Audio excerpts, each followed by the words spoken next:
Président, Sa Majesté le Roi du Maroc,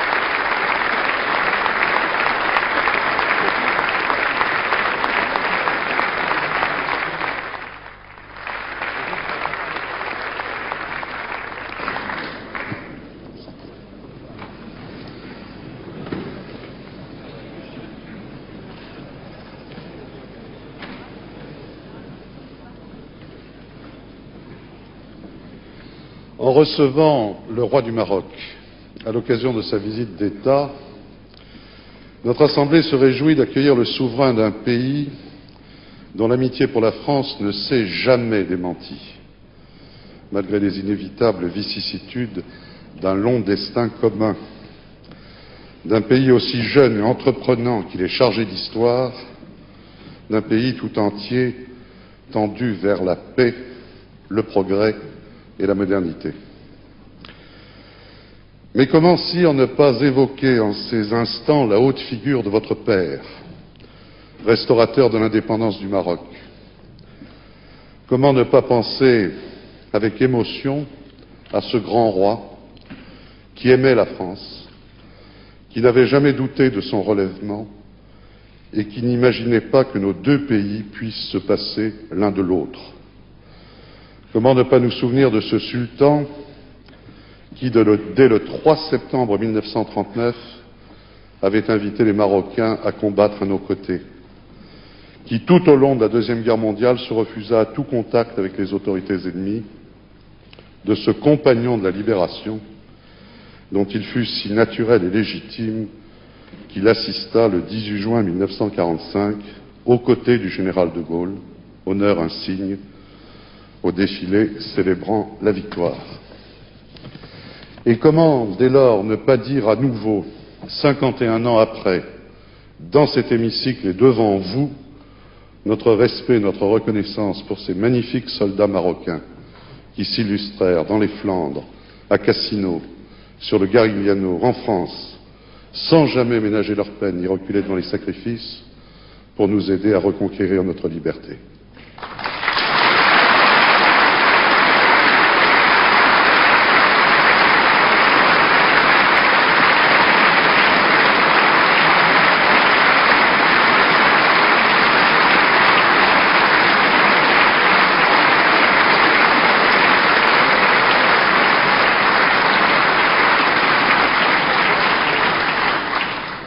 Vous êtes, il est vrai, sire, à la tête d'un grand peuple fier et courageux, d'un peuple ouvert aussi, chaleureux, héritier d'une grande culture à la fois arabe, africain et pleinement méditerranéen.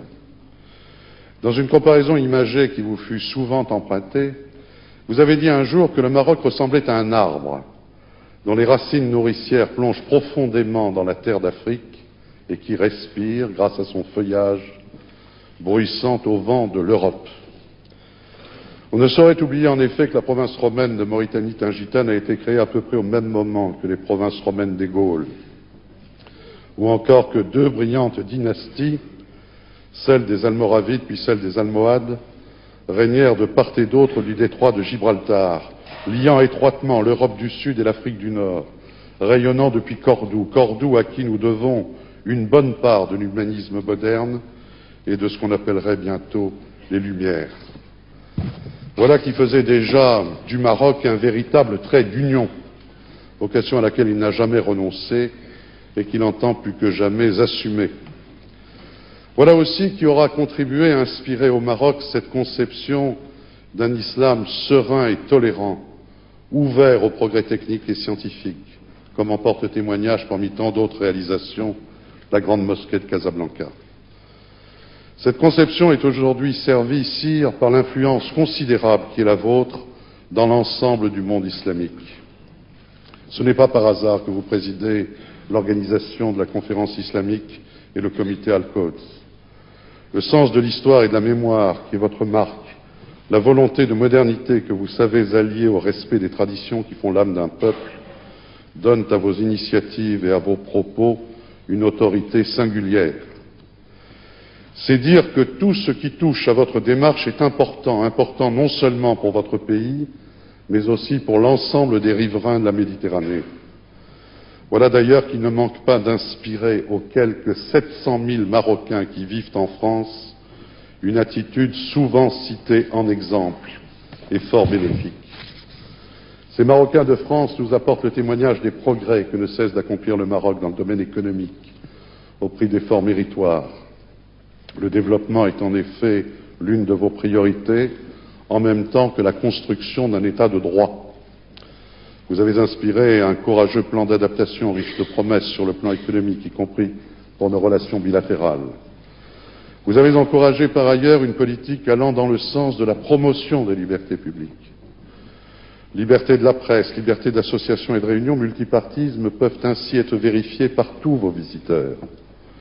La Constitution adoptée par référendum en septembre 1992 renforce les pouvoirs de votre Parlement avec lequel nous nous félicitons d'être unis par les liens les plus étroits, tandis qu'un Conseil constitutionnel règle désormais les rapports entre pouvoirs publics. La création d'une deuxième chambre, à la faveur de la nouvelle consultation que vous avez annoncée lors de la récente fête du trône, devrait mettre un terme définitif aux discussions relatives au mode de recrutement de la Chambre des députés. La France, vous le savez, conformément aux attentes de sa propre opinion publique, continuera d'applaudir à de telles initiatives. Il n'est guère étonnant qu'adhérant à de mêmes prémices, nos deux pays parviennent à s'entendre sur les dossiers les plus délicats.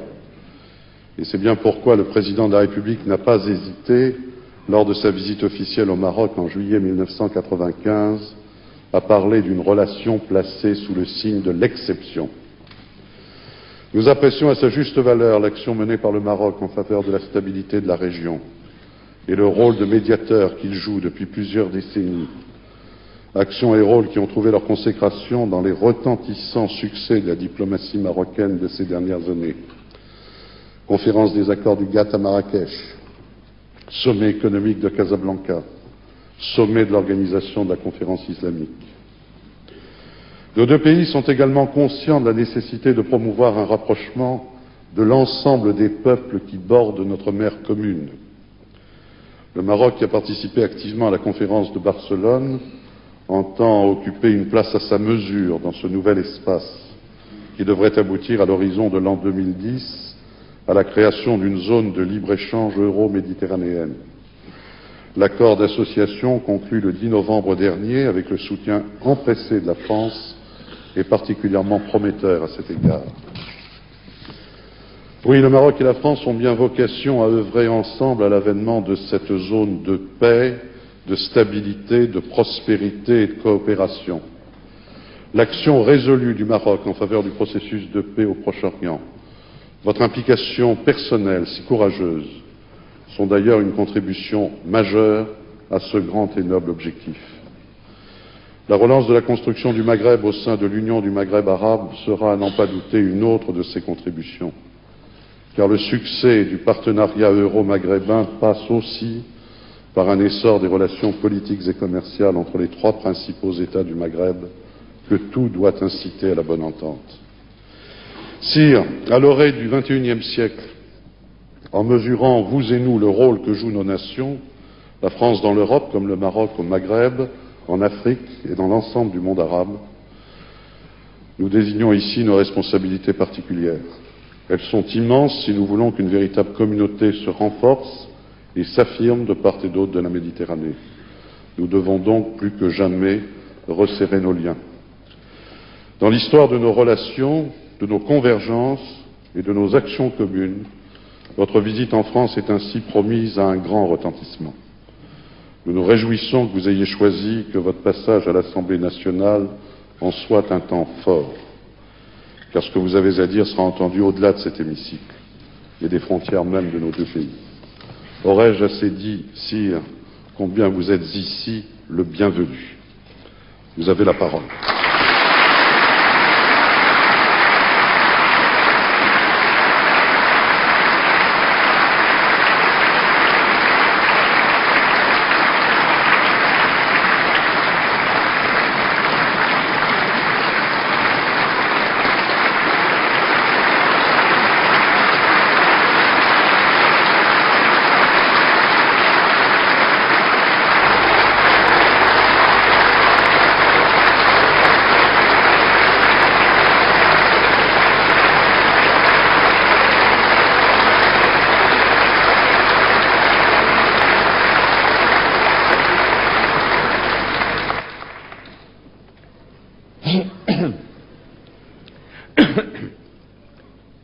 الحمد لله والصلاة والسلام على مولانا رسول الله وآله وصحبه.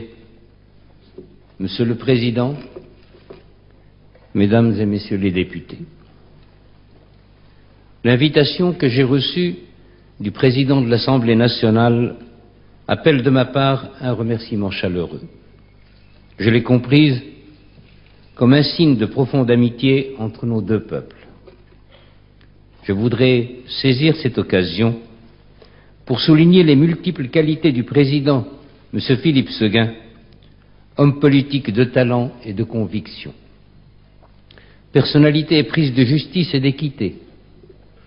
Le président Séguin est également un humaniste avéré à la sensibilité méditerranéenne, affirmée et active. Nous y sommes très attentifs, Monsieur le Président. Vous savez nous parler et nous toucher. Vous savez aussi nous écouter et nous comprendre.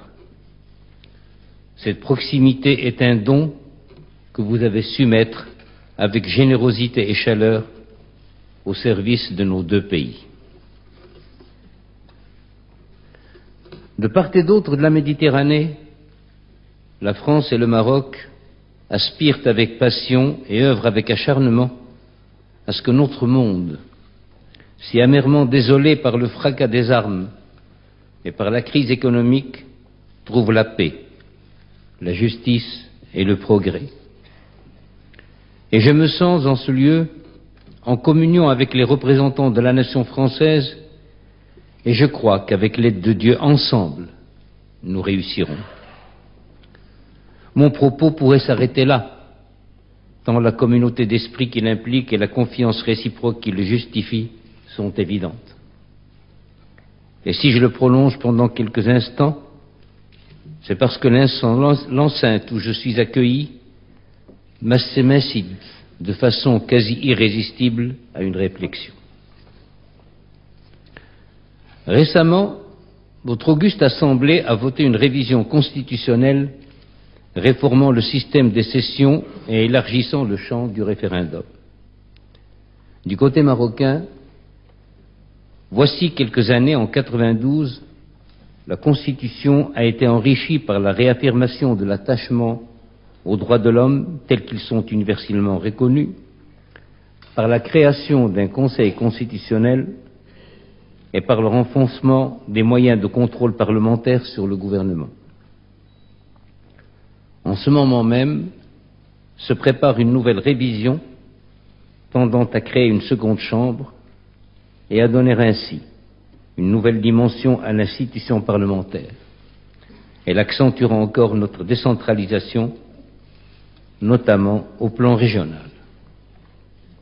Ainsi, de part et d'autre, les constitutions et leur fonctionnement évoluent, non certes par plaisir du changement, mais parce que le temps passe, que la société change et que vivre, c'est s'adapter. Ne nous y trompons pas cependant. Il ne s'agit pas de nous copier les uns les autres. En matière de constitution, il n'existe pas de procédé industriel permettant de livrer des usines institutionnelles clés en main. La simple imitation serait stérile. Si l'on veut s'abandonner à la métaphore, mieux vaut voir chaque constitution comme un vêtement. Un vêtement se dessine et se coud en fonction des formes et des mesures de celui qui devra les porter. Bien plus, celui que l'on habille ne gardera pas immuablement la même silhouette. Les âges de la vie, l'état de santé, la condition physique appellent des corrections qui vont de la simple retouche à un changement d'habit. Peut-être un ironiste suggérerait-il qu'un vêtement est aussi une affaire de mode et qu'il ne faudrait pas faire subir aux institutions des mutations de pure fantaisie. N'y a-t-il pas quelque chose de cela dans l'appel si souvent entendu à la modernité?